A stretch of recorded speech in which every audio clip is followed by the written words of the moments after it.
Buenas tardes, bienvenidos a este web seminar del Instituto de Desarrollo Social Sostenible de la Universidad de Cádiz y Proyecto Sociedad.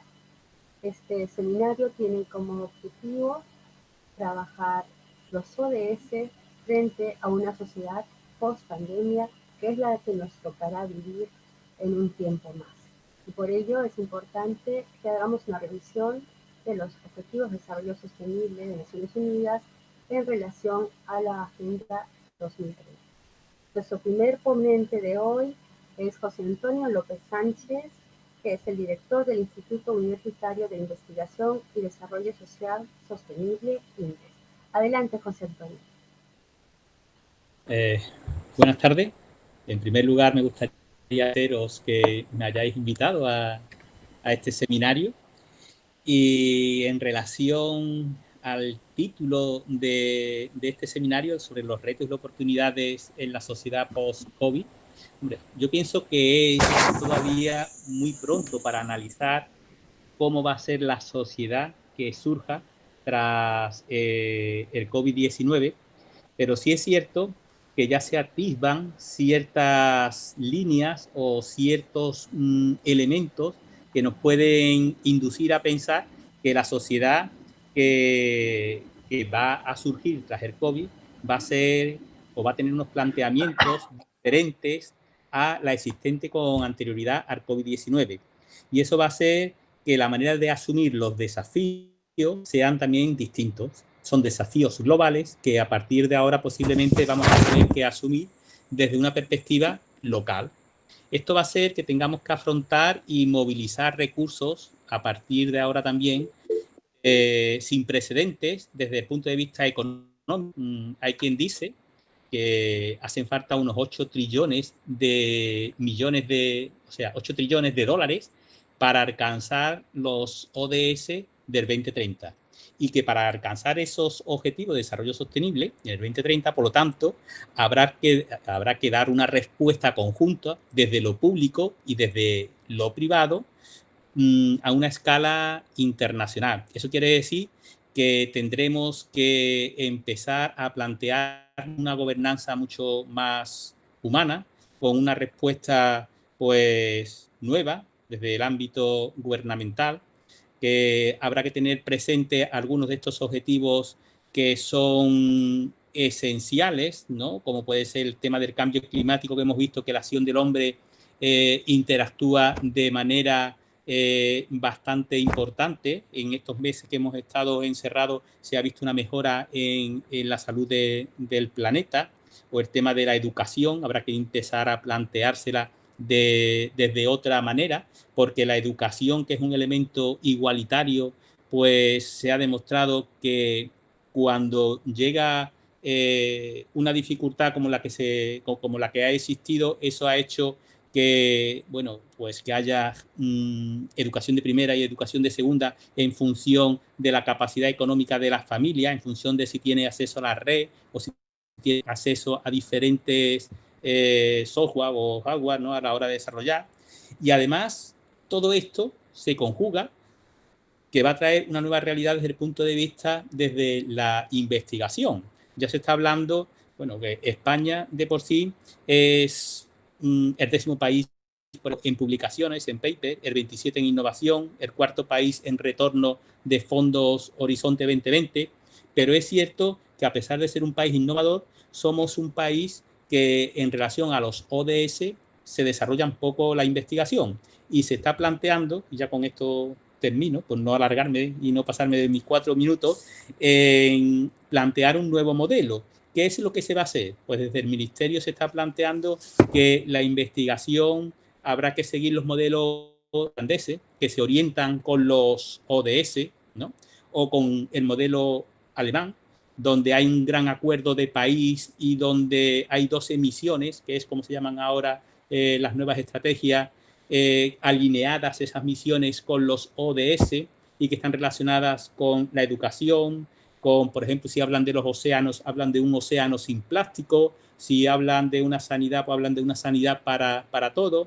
Se habla que se tiene que la investigación desarrollar desde un ámbito internacional, pero apostando por un mestizaje, una interdisciplinariedad, es decir, hacia otro modelo si queremos alcanzar en el 2030 los ODS.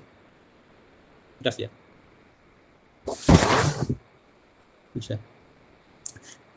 Tienes que apagar el micrófono, Patricia. Gracias, José Antonio. Te estábamos agradeciendo la brillante ponencia. Es muy importante tomar conciencia que nos espera un escenario bastante retador e interesante cuando pase la pandemia, porque todavía no estamos en la sociedad post-COVID, y el INDES va a tener mucho que ver en eso, en migrar hacia esas nuevas metodologías, como bien nos hablabas. Y para ello vamos a continuar con Victoria Pérez Guzmán, que es presidenta de la Asociación Iberoamericana de Pedagogía Social, que seguramente va a poder también dar esos aportes hacia esa nueva sociedad post-COVID. Adelante, Victoria.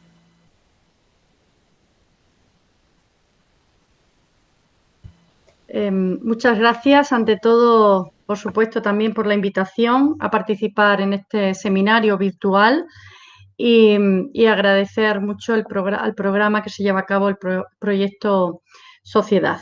Bueno, a raíz de lo que comentaba José Antonio López, bueno, siempre que hablamos o pensamos en los 17 objetivos con sus 169 metas, que son las que realmente se habían diseñado en un origen, nos hace pensar si realmente se puede cumplir con los ODS en los tiempos que se han delimitado y siempre ¿qué necesitamos para cumplir esos objetivos? Esos planteamientos siempre están en la calle, ¿no? Sí es verdad que ya Sam Kutesa, que fue quien presidió en el año 2015 la sesión número 69 de la Asamblea de la ONU, ya dijo que se presentaban los ODS como una gran oportunidad para que mejoráramos el mundo. Ya lo veía en ese momento él como una gran oportunidad y de hecho destacó algo que para mí creo que es importante, ¿no? Que es la resolución que pide más conciencia y sensibilidad con la distribución geopolítica.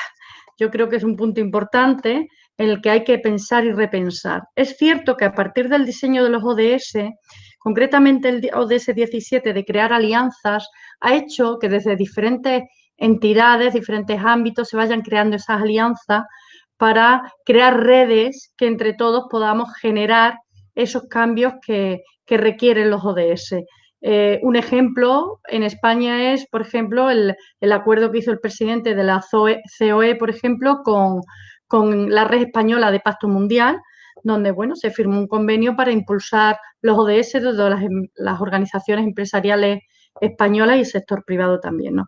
Pero a partir de ahí ha habido muchos más en todos los sectores, también en el sector educativo, desde el que precisamente yo vengo, ¿no? Pero hay otro dato que me parece muy interesante, que es importante pensar sobre él, que fue el informe que en este año salió, concretamente en enero de este año 2020, el World Economic Forum sacó su último informe que hablaba también de qué desafíos nos trae también estas próximas décadas.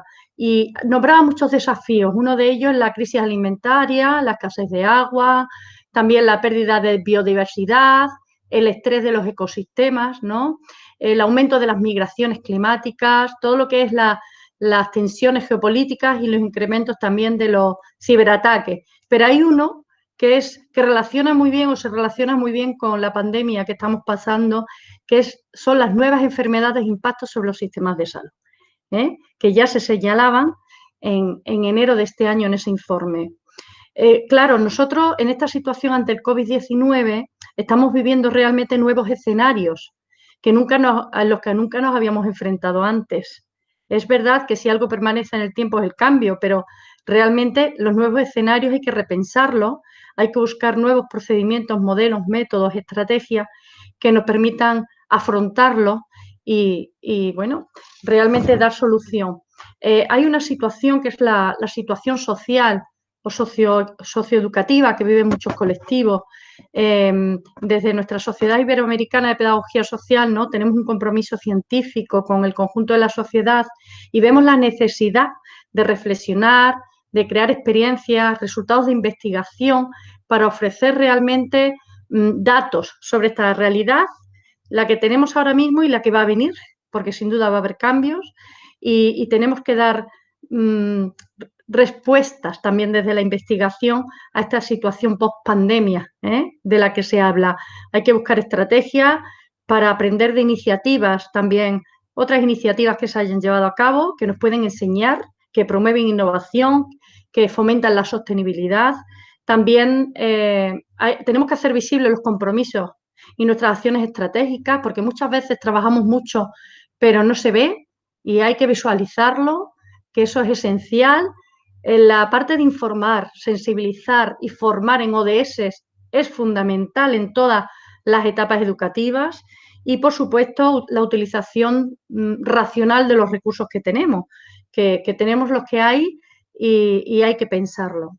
Bueno, desde el campo social se llevan a cabo muchas estrategias, hay muchos colectivos trabajando y yo quiero mencionar especialmente a las educadoras y educadores sociales, un gran colectivo implicado con la ayuda social, socioeducativa, y quiero finalizar mi intervención con una frase de Paolo Giordano, que ha escrito la obra En tiempos de contagio, y él dice que si las relaciones entre los seres humanos se representaran en trazos de bolígrafo, el mundo sería un único y gigantesco garabato. Entonces, yo creo que tenemos que pensar hoy más que nunca, tener una visión global, porque somos un mundo globalizado, tenemos que crear alianzas y, ¿por qué no?, comenzar a diseñar un objetivo 18, que es el de la solidaridad humana. Muchísimas gracias. Victoria, muchas gracias por esta brillante exposición. Vamos ahora a dar la palabra a Monse, que desde la universidad y desde el programa de innovación docente quiere comentarnos cómo han venido trabajando los objetivos de desarrollo sostenible. Adelante, Monse.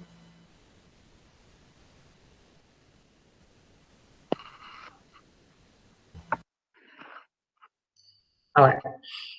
Buenas tardes a todos y muchas gracias por participar de este web seminar y encontrar en vuestra apretada agenda un tiempo para debatir y para pensar y reflexionar sobre un tema que me parece sumamente importante. Podríamos tener muchas formas de afrontar el tema de los objetivos de desarrollo sostenible en relación con la situación de pandemia en la que nos encontramos.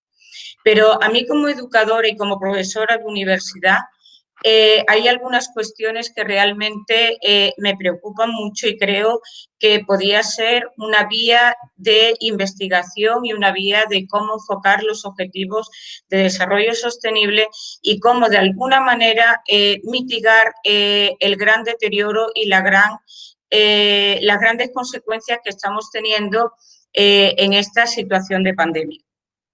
Por un lado, creo que debemos de hablar de responsabilidad social universitaria, reivindicando el papel que tiene la universidad como no solo generadora de conocimiento, sino conocimiento útil para la sociedad, y también como se le reclamaba en 1998 en su misión en la misión social que tiene, en ser la promotora de cambio y la que genere cambio.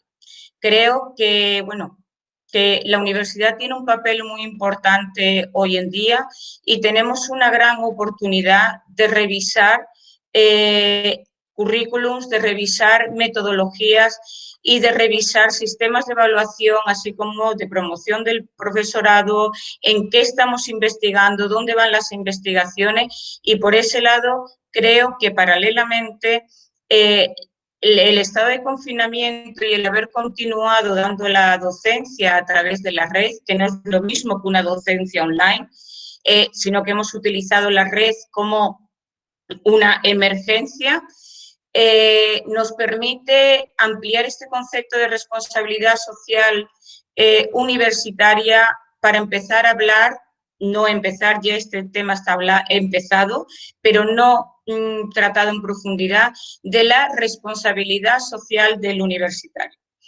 Cuando en el programa Proyecto Sociedad, en la temporada anterior comenzamos a hablar de los objetivos de desarrollo sostenible.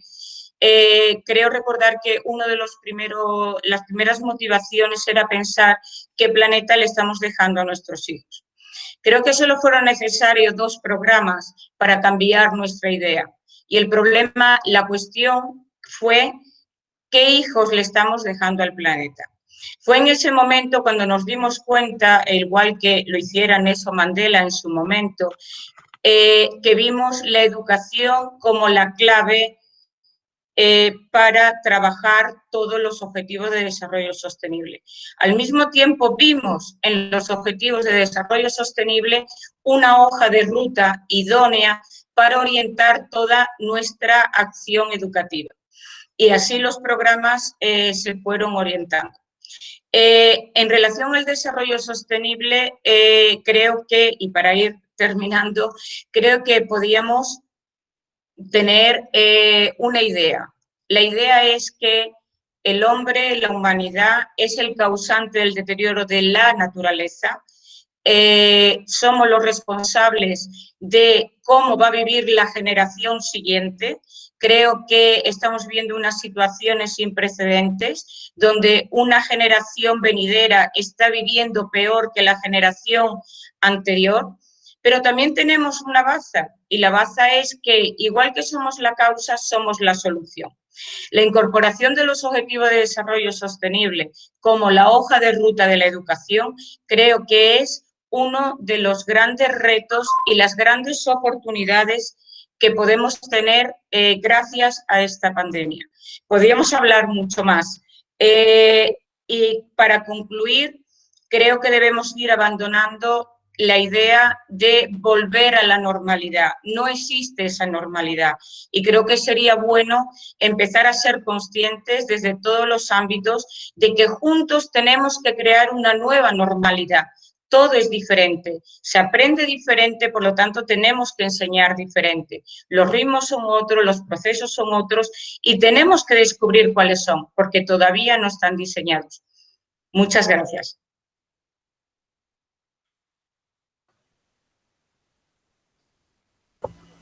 Gracias, Monse. Como siempre, nos traes a la mesa temas interesantes y temas de innovación. Para continuar con este seminario, vamos a dar el uso de la palabra a Michelle Bustillo, que es de la Asociación de Voluntarios por Otro Mundo, que nos va a compartir cómo vienen abordando ellos los objetivos de desarrollo sostenible. Adelante, Michelle. Bueno, pues primero agradecer a Monse que la estima que me tiene y pensar que yo puedo aportar algo en este foro de tanto académico y tanto estudioso. Pero bueno, yo aporto realidad, ¿vale? Que es lo mío, es realidad, es contacto con el migrante, con el joven, con el ex-MENA y el MENA. Y saludo especialmente a mi colega José Carlos, que lo he visto incorporarse ahí, que hemos compartido proyectos de jóvenes y ahora pues también seguimos compartiendo pues sueños e ilusiones de que las cosas pueden cambiar para estos chicos y estas chicas que vienen huyendo de muchos países. Bueno, pues un poco quiero traeros realidad y un pequeño sueño que ha surgido. Pero antes que nada también decir que una de las cosas que más yo creo que le puedo ofrecer a estos jóvenes que se acercan a mí, estos jóvenes migrantes, es mis contactos y mi agenda. Creo que algo que carecen ellos bastante en España y en otras tierras de las que llegan es el no tener contactos, el no tener una red social. Y creo que eso es lo que más le puedo ofrecer a ellos. Y entonces, ¿por qué lo digo? Pues porque hoy pues puedo ofrecerles a esos jóvenes migrantes pues nuevos amigos, nuevos colegas que hemos contactado hoy aquí, porque seguro que desde aquí nos volveremos a encontrar y aunque en Bruselas, en Bélgica o en cualquier lugar del mundo, seguro que el trabajo en red, estos jóvenes podrán necesitar quizás también de vuestra ayuda. Y bueno, al grano, nosotros hay un proyecto, nosotros le pusimos el nombre de Cobijando Sueños. Y yo un poco lo quería, cuando Monse me propuso participar en este foro, es una oportunidad en la pandemia para estos jóvenes migrantes. Ha nacido aquí en Andalucía. pero que ha tenido una repercusión nacional. Y os lo cuento brevemente porque sabemos que el tiempo es limitado, y es que con esto de la pandemia, unos cuantos vimos una oportunidad para estos jóvenes en la agricultura. La agricultura en España, al cerrar la frontera, pues hubo una situación donde faltaba mano de obra para coger los frutos. Y ahí vimos nosotros una oportunidad. Vimos la oportunidad, indudablemente los migrantes, los jóvenes migrantes no lo vieron, y nos pusimos en marcha. Utilizamos un interlocutor que por ahí creo que Patricia estuvo, ha estado vinculada al Defensor del Pueblo y tal, en su país o en su lugar. Y bueno, vimos una oportunidad a través de una intermediación del Defensor del Pueblo de España, donde le pedimos que intercediera e mediara con el Gobierno, con el Ministerio de Inclusión y de Seguridad Social y Migraciones, para que incluyera a estos jóvenes en un decreto para que pudieran trabajar en el campo y pudieran recoger nuestras cosechas. El campo necesita mano de obra y nosotros tenemos jóvenes dispuestos a coger esos frutos. Y bueno, pues la verdad es que ha sido una buena voluntad por parte de todos, que yo creo que también es una reflexión interesante, ¿no? En que cuando políticos, instituciones, universidad, entidades sociales, ciudadanía, nos ponemos todos a remar juntos, pues pueden salir cosas interesantes que nos beneficiamos todos. ¿Y cuál ha sido? Pues que el Gobierno ha incluido en el Ministerio de Agricultura, con el ministro Plana, un decreto donde incluye como colectivos prioritarios que podrían acceder a este puesto de trabajo los jóvenes entre 18 y 21 años de terceros países, en este caso los jóvenes exmenas, ¿vale?, extutelados, que están aquí en nuestro país. Y entonces, pues a partir de ahí nos pusimos en marcha, pusimos a contactar con empresarios y bueno, hemos estado en una primera fase en Huelva, hemos estado en 2 empresas y hemos podido propiciar que estos jóvenes hayan tenido su primera experiencia laboral en España. Pero no quedaba ahí, sino que nos quedaba un poco cojo si esto terminaba el estado de alarma y aquí acabara esto. Y no, quisimos dar un paso más y le pedimos al Ministerio de Inclusión qué iba a pasar con estos jóvenes, que nos recogían los frutos y volvían a quedar en la situación que estaban. Os explico, por los que no conocéis un poco la situación administrativa de estos chicos, y es que aquí hay un tema que José Carlos es un experto y me da 1000 vueltas, pero bueno, yo os lo digo. Estos chicos cuando llegan a España se les documenta a los que se les documentan y se los documenta con una tarjeta que no les permitía trabajar. Y entonces eso es un absurdo, pero son cosas de las leyes que están hechas así y los reglamentos y que estaba ahí. Entonces, estos chicos, en concreto son 30 jóvenes, los que están caminando en un proyecto de inserción laboral. Con este proyecto en tiempos de pandemia surgen oportunidades para los jóvenes migrantes, donde se les ha permitido trabajar aún teniendo una documentación administrativa que no les permite trabajar en España. Se ha hecho una excepción para beneficiarnos todos, claro. Pero claro, no va a quedar ahí, y ya voy terminando, pues hemos conseguido que el Ministerio haya visto con buenos ojos que el 30 de septiembre estos chicos puedan acceder a una autorización de trabajo de 2 años en régimen general en España. Y eso será para mí el gran éxito de esta oportunidad que hemos visto en estos tiempos de pandemia, que es darle a las personas herramientas para que puedan insertarse y puedan encontrar su lugar en el mundo. Y solo eso se puede hacer cuando las políticas, los reglamentos, las leyes de extranjería miran y ponen en el centro a lo humano, a la persona. Y bueno, ese es un poco lo que quería compartir con vosotros y lo que quería transmitiros, de que para estos jóvenes la pandemia, una situación tan dura, les ha abierto un mundo de posibilidades para poder su camino migratorio en España y en Europa. Gracias, y ya tengo en mi agenda para mis chicos unos cuantos contactos más. Gracias, Michelle, por esa intervención que nos narra cómo es verdad que la historia la escriben los ciudadanos de a pie. Esto es algo que creemos firmemente en Proyecto Sociedad y este es un gran ejemplo, Michelle. Muchas gracias por ello. Ahora vamos a dar el uso de la palabra a José Carlos Cabrera, de la Comisión Española de Ayuda al Refugiado. Adelante. Bueno, pues buenas tardes a todos. Siento un pelín el retraso que he tenido, pero la verdad no he podido llegar antes. Y ahora explicaré las razones un poco de ese pequeño retraso. Gracias sobre todo por la invitación, Montserrat, de estar en este foro. Y bueno, yo no le doy vueltas a nadie. Michel sí que nos podría dar vueltas a muchos, porque Michel lleva pegado a una realidad muy dura, con un compromiso completamente ciego, y es una voz pues que hay que escuchar siempre en este caso.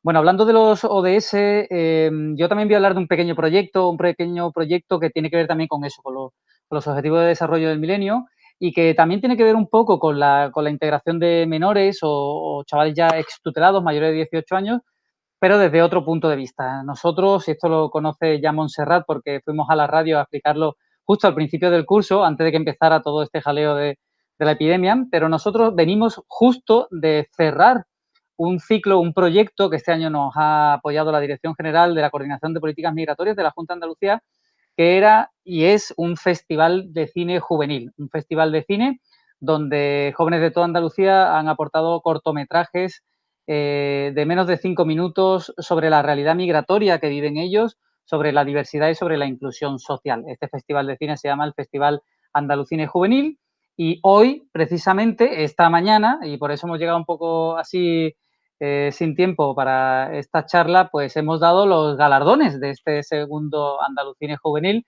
que podéis ver en nuestro canal Andalucine Juvenil de CEAR, de la Comisión Española de Ayuda al Refugiado. Curiosamente, uno de los objetivos que se busca es la alfabetización digital de los jóvenes, también la utilización del lenguaje audiovisual, que es un lenguaje que ellos utilizan muchísimo en su día a día para que cuenten pues sus impresiones sobre la realidad migratoria, y sobre todo lo que se busca es que sean ellos mismos los protagonistas de la sensibilización de otros jóvenes, porque al final muchos de nosotros que ya somos adultos y vamos peinando canas, pues nuestro discurso a veces no llega a los jóvenes de la misma manera que si se lo dijeran unos mismos jóvenes. Nosotros apostamos por esa sensibilización entre iguales a través del formato audiovisual. Hoy hemos dado los galardones y curiosamente, Michel, mira tú por dónde, uno de los que han resultado ganadores de los cortos vencedores de este año, pues han sido un corto realizado por jóvenes extutelados de un proyecto en Globa de la provincia de Granada, aquí en Andalucía, que lo han hecho conjunto a unos alumnos de audiovisual de una escuela de Granada que se llama Curva Polar. Ellos han hecho una película, ya digo, muy cortita, de cuatro minutos y medio, cosas así, donde explicaban su realidad y cómo todo el mundo debería tener una oportunidad, y ha sido la que ha cautivado a un jurado independiente que habíamos buscado para el efecto. Así que, bueno, mañana quizás lo veáis en prensa y esta noche en el telediario de Canal Sur. Una buena noticia de este colectivo y sobre todo, bueno, buscando lo que va buscando este proyecto, que es la mejora y la participación, ¿no?, de todos y todas en la inclusión de jóvenes que se incorporan a nuestras sociedades. Jóvenes que a mí me gusta mucho el término que se utiliza en otros países, que son nuevos ciudadanos. Nuevos ciudadanos que deberían de tener los mismos derechos y obligaciones que tienen los jóvenes de nuestro país, porque bueno, el mundo se ha vuelto así, bueno, hay tantísima movilidad, ¿no? Por lo menos la había antes de la pandemia, supongo que la recuperaremos.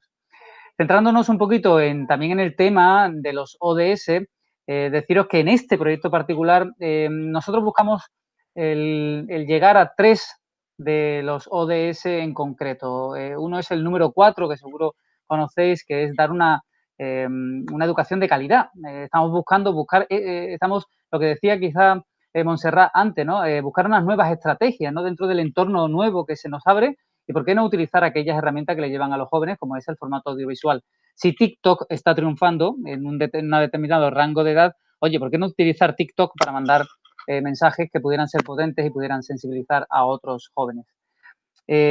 También hemos intentado abarcar el objetivo número 5 de los ODS, que es intentar acercarnos a la igualdad de género, y cómo curiosamente los propios jóvenes, ellos mismos que proponen sus temas dentro de esos cortometrajes, pues es algo que también a ellos les importa mucho la violencia de género, les importa mucho la orientación de género y cómo todos deberíamos tener las mismas oportunidades, y por supuesto la migración, que es otro de los temas que se tratan, ¿no?, que tratan los chavales dentro de este programa. También intentamos abarcar otro de los objetivos de de los objetivos del milenio, en concreto el de paz, justicia e instituciones sólidas, intentamos, bueno, ayudar y sobre todo poner en valor aquellos proyectos y programas como el de Michel, como el de Engloba, donde están trabajando duro para que estos chavales tengan, pues posibilidades de inclusión, ¿no? Fijaros lo que ha dicho Michel, ¿no? Está claro que hay un déficit, no solo podríamos hablar lingüístico o de otro tipo de herramientas, pero es que a ellos les faltan contactos, les hace falta una guía, les hace falta un acompañamiento que es muy necesario para una inclusión positiva de este colectivo.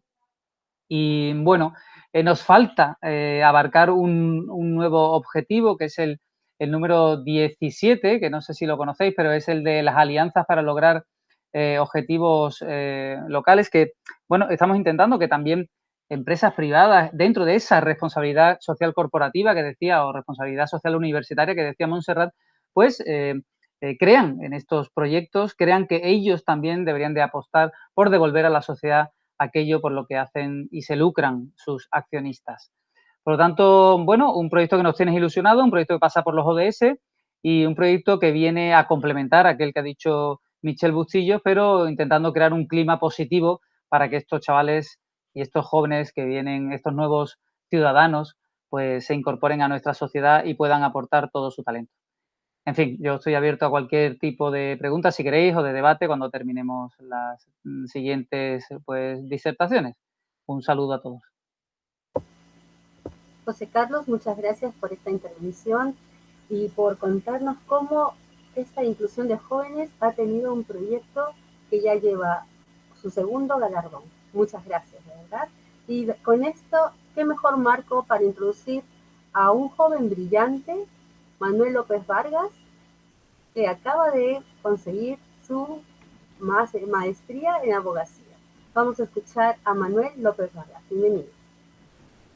Bueno, buenas tardes a todos. Antes de nada, quisiera dar las gracias a los encargados de la organización de este webinar por la invitación y por permitirme hacer una aportación, por pequeña que sea, a esta iniciativa que busca tratar un tema tan fundamental. Como ha dicho Patricia, yo soy graduado en Derecho y máster en Abogacía y por eso mi intervención irá dirigida a mencionar de manera muy breve la incidencia que la crisis del coronavirus ha tenido en un ámbito muy concreto del derecho público, que es la compra pública de medicamentos y de productos sanitarios y la importancia de esta en el proceso para la consecución de los objetivos de desarrollo sostenible. Como sabrán todos los que hayan seguido un poco las noticias relacionadas con la crisis del coronavirus, los problemas de suministro de medicamentos, productos sanitarios y material médico han estado en el centro del conjunto de las problemáticas planteadas a todos los gobiernos de nuestro entorno desde el inicio de la pandemia. Hemos podido ver cómo las farmacias se quedaban sin existencias de mascarillas y geles desinfectantes, cómo nuestro sistema de compra de medicamentos, que es esencialmente público, se ha visto absolutamente desbordado y sin mecanismos necesarios para hacer frente a las necesidades que se creaban con la pandemia. Hemos visto cómo países europeos confiscaban material sanitario a otros países europeos o cómo competían entre sí para hacerse con productos vendidos por terceros países, elevando los precios hasta 5 y 6 veces por encima de su valor habitual, mientras que las grandes empresas vendedoras de estos productos y las compañías farmacéuticas hacían caja a costa de la urgencia sanitaria. Entonces, lo que quiero expresar con esto es que la crisis que estamos viviendo ha puesto de manifiesto multitud de problemas de nuestro sistema sanitario y de la compra pública de medicamentos en particular. Y ahora que hemos visto con tanta claridad las carencias que tenemos, creo que debemos aprovechar la oportunidad para llevar a cabo todas las modificaciones necesarias para evitar que éstas vuelvan a dejarse notar. En mi opinión, hay una modificación o cambio que sería fundamental realizar, que es el de restar importancia al precio o al coste de los bienes y servicios como principio para la realización de las compras que se efectúan en favor del de la calidad de la prestación.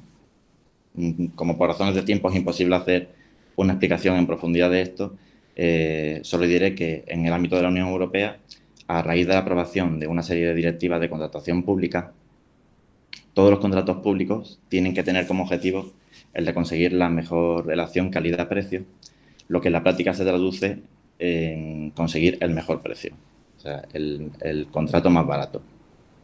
Lo que en el ámbito que nos ocupa es una auténtica barbaridad porque cuando hablamos del ámbito sanitario, hablar de calidad prestacional es hablar de salud, es hablar de interés público y de la vida de los ciudadanos. Y por eso es fundamental que la calidad de la prestación se consolide como la piedra angular sobre la que construir el resto de nuestro sistema. Por otro lado, y en lo que a los objetivos de desarrollo sostenible se refiere, esta crisis sanitaria ha acentuado notablemente las desigualdades existentes entre los sistemas sanitarios de los países más desarrollados y aquellos que se encuentran en vías de desarrollo. El 29 de abril de este año, el Programa para el Desarrollo de las Naciones Unidas publicó un documento en el que se señalaban las grandes diferencias en las capacidades de los países para lidiar con la crisis y para recuperarse de ella. Este mismo documento da un dato que ilustra muy bien lo que acabamos de expresar, que dice que los países más desarrollados, aquellos en la categoría de desarrollo humano muy alto, tienen un promedio de 55 camas de hospital, más de 30 médicos y 81 enfermeras por cada 10.000 personas, mientras que los países menos desarrollados tienen 7 camas de hospital, 2 médicos y solo 6 enfermeras por cada 10.000 personas. Con este dato y teniendo en cuenta la forma en la que la crisis del coronavirus ha afectado a todas las naciones desarrolladas, cabe hacernos al menos 2 preguntas. En primer lugar, ¿qué consecuencias tendrá para aquellas naciones en las que los sistemas sanitarios son mucho más débiles? Y si nosotros vemos por delante un dificultoso camino para recuperarnos de la crisis, ¿acaso podrán estas naciones menos desarrolladas contemplar siquiera la posibilidad de una recuperación efectiva? Por esto, el documento mencionado remarca lo ocurrido como un punto de inflexión en lo que se refiere a la preparación para las emergencias sanitarias y la inversión en servicios públicos vitales, lo que se encuentra íntimamente relacionado con lo que acabo de decir de la calidad prestacional, ya que cuando hablamos de calidad de la prestación también estamos hablando de incremento de la inversión en el sistema de salud en todos sus ámbitos y en la toma de medidas preventivas que permita un mayor margen de maniobra a la hora de enfrentar una crisis como la actual, aumentando así la calidad del sistema de forma global, a la vez que se reducen los efectos adversos que una emergencia como esta puede provocar tanto a corto como a medio y largo plazo. Muchas gracias. Manuel, muchas gracias a ti. Estupenda esta exposición y además con un tema tan actual que vamos a tener seguro que seguirte invitando a los próximos seminarios web que hagamos. Muchas gracias. Muchas gracias. Y ahora vamos a ceder el uso de la palabra a Nicolás Vergara. Nicolás estudia biología molecular con un minor en inmunología en la Universidad de Toronto, en Canadá. Adelante, Nicolás. Muchas gracias, Patricia. Muchas gracias, Monse. Muchas gracias a todos ustedes por las muy interesantes aportaciones que han dado ya y que darán después de mí. Bueno, un poco para comenzar, yo tuve la oportunidad de hablar hace muy poco en el programa Proyecto Sociedad acerca de los efectos de la pandemia en un mundo globalizado. En este webinar quisiera hablar yo más bien sobre la innovación y la investigación, que forman parte del Objetivo de Desarrollo Sostenible número 9. En este objetivo, algunas de las metas planteadas para el 2030 son el desarrollo de infraestructuras sostenibles de calidad, la modernización industrial y el aumento de la investigación científica, que por consiguiente también requiere la mejora de la capacidad tecnológica mundial. Bueno, yo creo que la pandemia ha sido una fuerza totalmente desestabilizante en muchos sentidos. Y también creo que nos ha dado muchas lecciones a todos que no siempre han sido agradables. Ha puesto en primer plano a los esfuerzos de muchos sectores de la sociedad que nunca antes habían sido reconocidos de tal modo, y eso ha fomentado un cambio a la visión y modalidad de trabajo para muchos, como por ejemplo en los sectores educativos, en el sector de investigación también. Y en ese respecto, la comunidad científica ha tenido que aprender bastante acerca de la colaboración, y creo que su papel en la sociedad va a ser uno de más magnitud en los siguientes años. El campo de la investigación puede ser algo individualista. El sueño de todo investigador, incluyendo el mío, es de formar parte de un descubrimiento importante, y por ello, cuando encuentra resultados prometedores, normalmente no es común compartirlos hasta que figuren en una publicación. Esto se ha tenido que abandonar en una de cara a una pandemia que hasta el momento se acerca a los 10.5 millones de casos y ya sobrepasa el 500.000 de muertes, desgraciadamente. Hoy en el mundo, esta comunidad científica ya está trabajando a raíz de esta situación tan delicada con más de 90 proyectos de vacunas que se están realizando en 4 continentes para lograr ayuda mundial y no halagos o ganancias. Para un mundo post-pandemia, yo esperaría que el sector científico cuente con más apoyo que antes, no solo por la vacuna contra el COVID-19, sino pero más bien para lograr mejoras en el tratamiento de enfermedades como la influenza, el cólera y el cáncer, que cada año cobran un número incontable de vidas de todas las edades y en todas partes del mundo.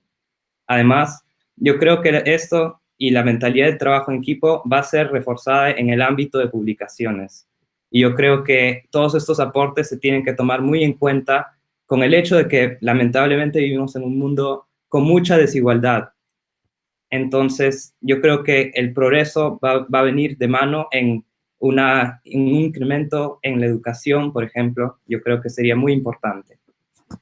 Para crear una cultura innovadora, yo creo que sin duda se necesita un espíritu de colaboración, como lo mencioné antes, y mayor énfasis en ese progreso científico para combatir los problemas que vendrán, que ayudarán también a resolver los temas tan importantes de la pobreza, el hambre y la salud mundial, que también son muy importantes objetivos para resolver en dirección al 2030.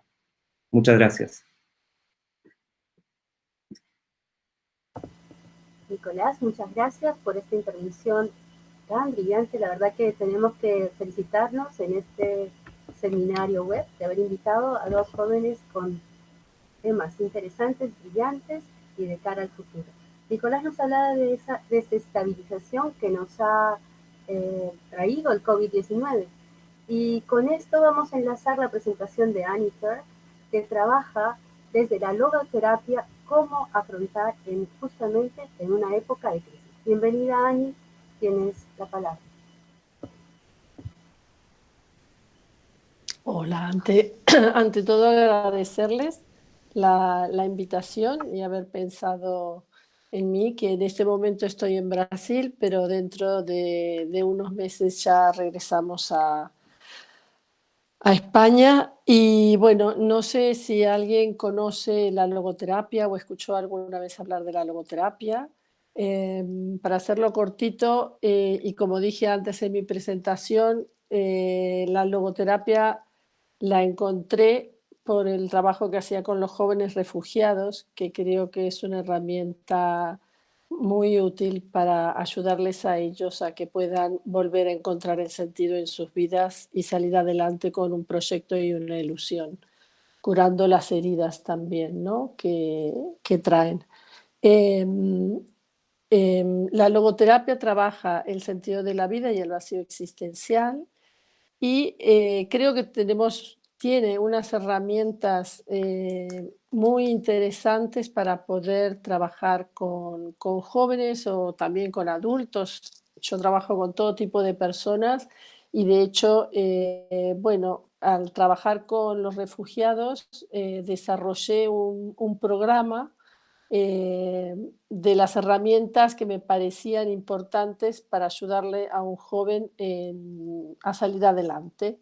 Y bueno, ese programa lo fui poniendo yo en práctica, en la misma práctica de trabajo. Y bueno, y me parece que que puede ser una línea, un hilo conductor de cómo llevar un apoyo, darles un apoyo a estos jóvenes. Entonces ahora, escuchando estas intervenciones, se me ocurre que, bueno, ya que estamos trabajando también online,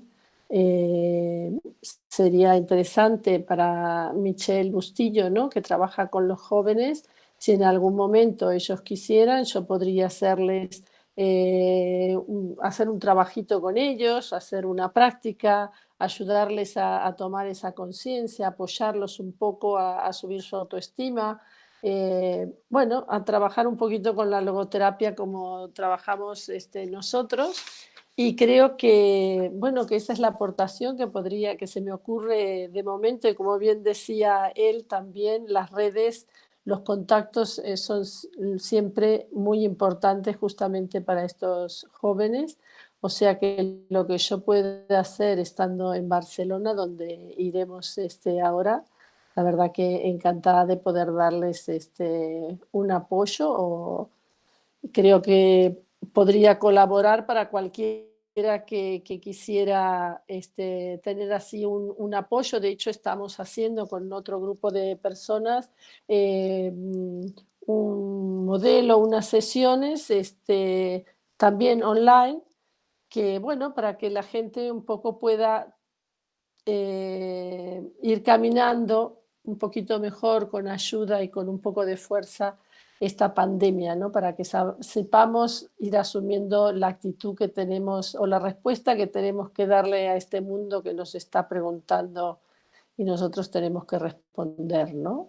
Entonces también quiero terminar con una frase de Viktor Frankl, que es el fundador de la logoterapia. Él era neurólogo, psiquiatra y filósofo, y él tiene un pequeño libro que siempre recomiendo, El hombre en busca de sentido, que en estos momentos de pandemia creo que puede ser interesante tener ese apoyo, y que podemos ayudar a los demás a aprender a tener otra mirada ante las cosas que nos están tocando, ¿no? Hasta las preguntas que nos está haciendo el mundo. Y la frase que les quiero dejar es: cuando no podemos cambiar una situación, nos estamos obligados o nos vemos desafiados a mudarnos nosotros mismos. En fin, creo que es mi aportación y muchísimas gracias. Gracias, Ani, por traernos siempre de veras reflexiones importantes, y más en estos tiempos.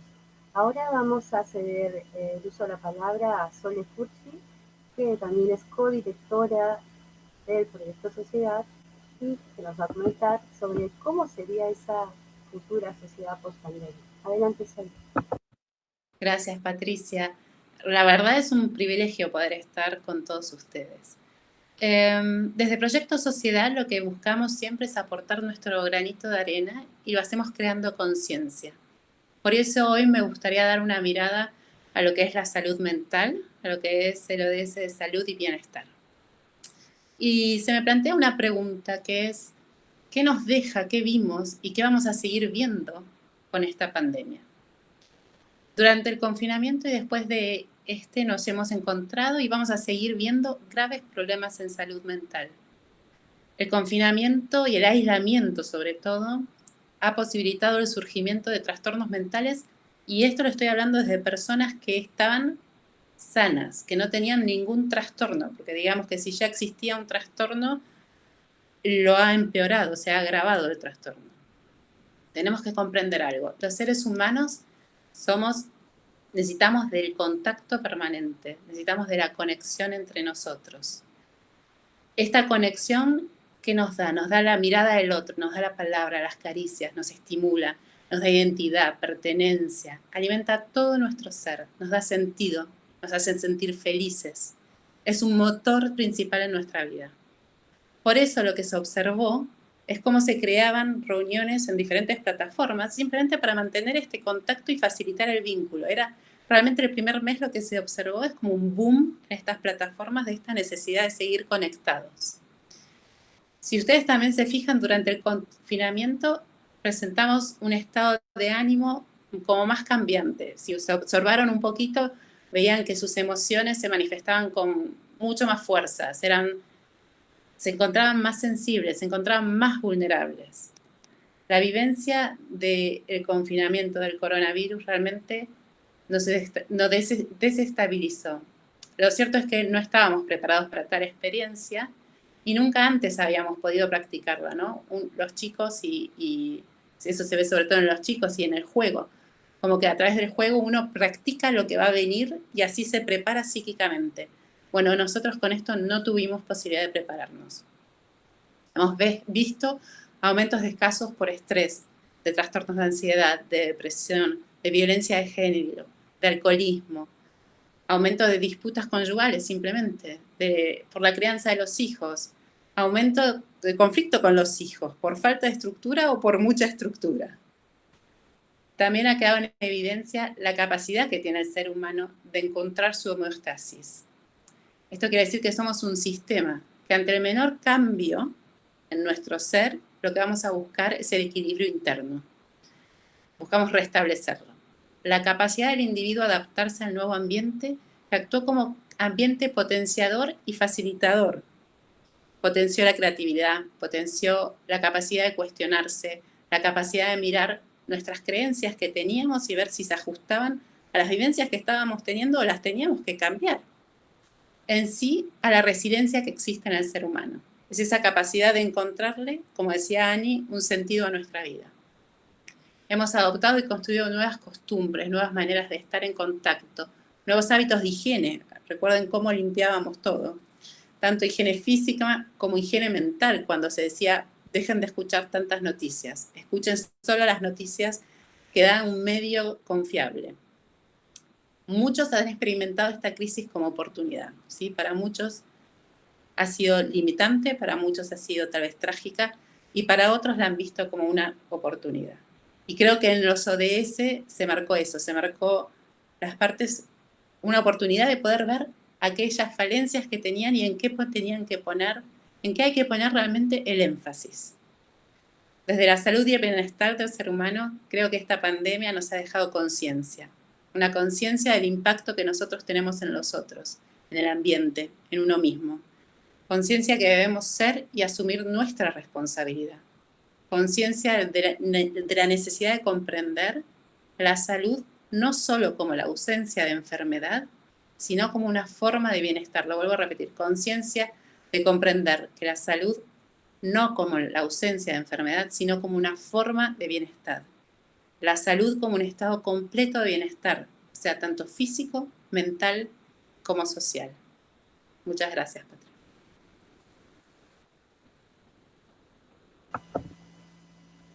Monse, muchas gracias a ti. Siempre nos traes esos aportes desde la psicología tan interesantes y tan necesarios para la época en la que estamos viviendo.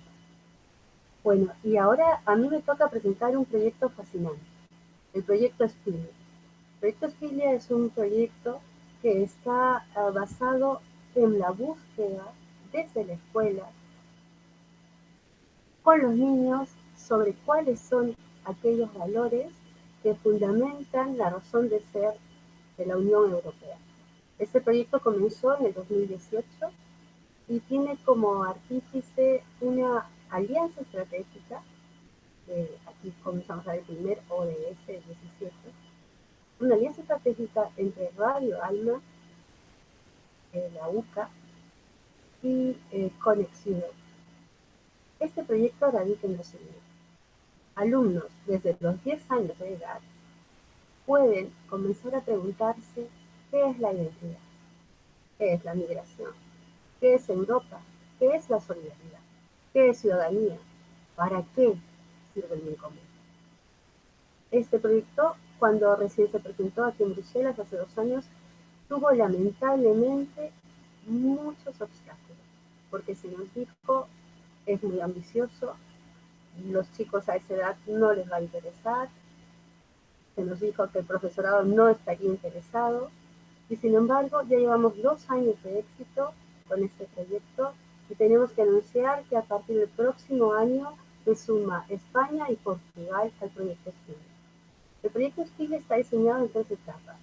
La primera de ellas es la creación de un MOOC en el cual los profesores reciben una formación para que sean ellos los facilitadores de este diálogo filosófico. La segunda etapa es propiamente dicho el proyecto que se realiza en la escuela a través de debates filosóficos con los grupos de niños de 10 años. Y estos debates filosóficos luego son subidos a la radio a fin de que puedan ser escuchados tanto por los chicos de Bélgica, de España y de Portugal. Y la tercera etapa es la evaluación de este proyecto que será sistematizada y subida a una plataforma en Internet donde se generará desde ahí recursos para que los profesores del mundo entero puedan usarlo en sus propias clases. Y no solo los profesores, sino también asociaciones y cualquier persona que quiera nutrirse desde estos niños, cómo ven Europa y por qué es importante Europa. Como todos sabemos, los proyectos que engloban el Tratado de la Unión Europea, si bien es cierto, tiene como objetivo Europa, somos muy conscientes que los objetivos son de rango universal. Por eso se habla de una etapa posterior de la internacionalización del proyecto Espilla. El proyecto Espilla además afrontó otro reto. Se inició en un colegio con niños que tenían capacidades especiales, distintas, que había que celebrar. Eran niños con dislexia y con otras situaciones paralelas. Sin embargo, ellos fueron capaces de debatir. Por otro lado, el proyecto Espilla tiene pensado que los niños serán reporteros, porque una vez que ellos hayan dialogado en sus colegios, van a poder entrevistar a sus padres, amigos y vecinos sobre estos temas. Cuando yo participé en el primer debate, tuve la grata sorpresa de ver cómo el tema de identidad, que se presentó un viernes por la tarde, después de almuerzo, además que suele ser cuando los chicos están cansados y no quieren hacer clases, generó tanto debate y ellos no habían tenido previamente algún anuncio sobre qué tema se iba a conversar. Sin embargo, participaron casi todos, menos uno. Y como ustedes saben, según Václavic, siempre se comunica aun cuando hay silencio. Después nos enteramos que este niño que estuvo en silencio fue el que pidió ser reportero para la siguiente clase. En realidad, sí he usado la palabra clase, pero el proyecto Espilla no es una clase, no. Es un taller. Es un taller que está impartido por formadores, por facilitadores de este diálogo filosófico, porque lo que busca es que los niños puedan preguntarse, ¿esto que estoy escuchando es así? Es generar reflexiones para crear ciudadanos autónomos, empoderados, capaces de cuestionar lo que se les presenta y también capaces de aportar. Porque aquí no hay bueno o malo, lo que hay es hacer lo mejor que podemos para aportar a la sociedad en que vivimos. Como ven, lo que buscamos es construir al ciudadano que está ya consciente de lo que está viviendo, que los temas que hablen los políticos ya no sean ajenos a él. Este proyecto que tiene, como les decía, ya 2 años caminando, este nuevo año escolar, el nuevo que se avecina, ya tiene una trascendencia mayor. Por eso queríamos presentarlo en este marco de los ODS, porque hablamos también de educación de calidad, hablamos también de la inclusión y la igualdad de género, porque además al subir estos trabajos a la plataforma, estamos dando la oportunidad a niños y niñas de ser reporteras, a la vez de familiarizarse con todo el sistema de la radio. A grandes rasgos, queríamos finalizar este seminario web presentando esta experiencia de niños de 10 años que nos dicen que sí es posible abordar los temas grandes de la sociedad. Y con esto queremos agradecer a cada uno de ustedes por su valioso tiempo, por su ilustrada participación e invitarlos para más adelante, porque este será el inicio de una serie de seminarios en los que pretendemos seguir preguntándonos, pensando y aportando hacia esa sociedad que está por venir de post-pandemia. Muchas gracias.